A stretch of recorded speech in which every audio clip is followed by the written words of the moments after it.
2022 সালের 24 ফেব্রুয়ারি ইউক্রেনে রুশ হামলা শুরুর এক মাস আগে থেকেই কিয়েভের জন্য সহায়তা দেওয়া শুরু করে ইউরোপ। সম্প্রতি ইউক্রেনের প্রেসিডেন্ট ভলোদিমির জেলেনস্কি জানিয়েছেন, যুদ্ধে ইউক্রেনের মোট খরচ হয়েছে $320 বিলিয়ন। এ খরচের মধ্যে $120 বিলিয়ন জোগাড় করতে পেরেছে ইউক্রেন, আর বাকি অর্থ দিয়েছে ইউরোপ এবং যুক্তরাষ্ট্র।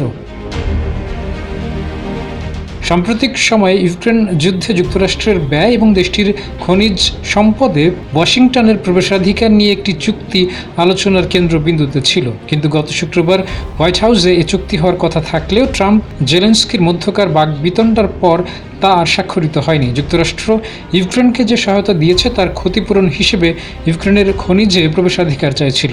আলোচনার RICL TMX, যুগের পর যুগ স্থাপনা থাকে মজবুত। ঘনিষ্ঠ সূত্রগুলো জানিয়েছে, প্রাথমিকভাবে যুক্তরাষ্ট্র ইউক্রেনের খনিজ উন্নয়ন থেকে $500 বিলিয়ন পর্যন্ত রাজস্ব দাবি করেছিল। কিয়েল ইনস্টিটিউটের প্রতিবেদনে বলা হয়েছে, ইউক্রেনকে দেওয়া যুক্তরাষ্ট্রের সহায়তার মধ্যে $67.3 বিলিয়ন অস্ত্র ও সামরিক সহায়তার জন্য দেওয়া হয়েছে।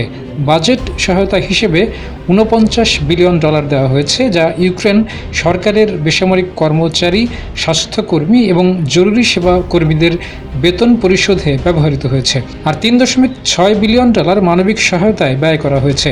কংগ্রেস অনুমোদিত অর্থের একটি বড় অংশ যুক্তরাষ্ট্রেই ব্যয় হয়, যেখানে মার্কিন প্রতিরক্ষা কোম্পানির কর্মীদের নতুন অস্ত্র তৈরির জন্য বেতন দেওয়া হয়, যেগুলো দিয়ে জাতীয় মজুদ পূরণ করা হয় বা ইউক্রেনকে সহায়তা করা হয়।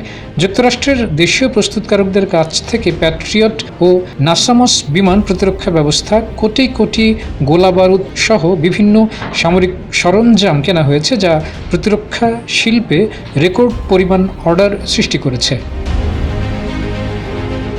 কিয়েল ইনস্টিটিউটের তথ্য অনুযায়ী ইউরোপীয় দেশগুলো ইউক্রেনকে দেওয়ার জন্য যুক্তরাষ্ট্র থেকে অস্ত্র কিনেছে অথবা রাশিয়ার হুমকির পরিপ্রেক্ষিতে নিজেদের অস্ত্রভাণ্ডার সমৃদ্ধ করেছে। সম্মিলিতভাবে ইউরোপীয় দেশগুলো ইউক্রেনকে $138 বিলিয়ন সরাসরি সহায়তা দিয়েছে, যা যুক্তরাষ্ট্রের $120 বিলিয়ন চেয়েও বেশি।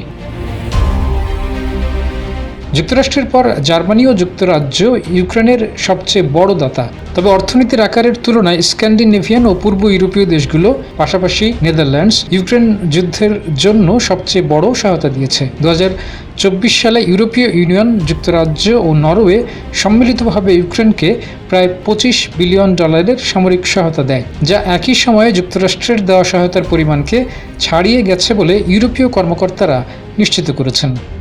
কাজী আমদাদ, জয় দিন।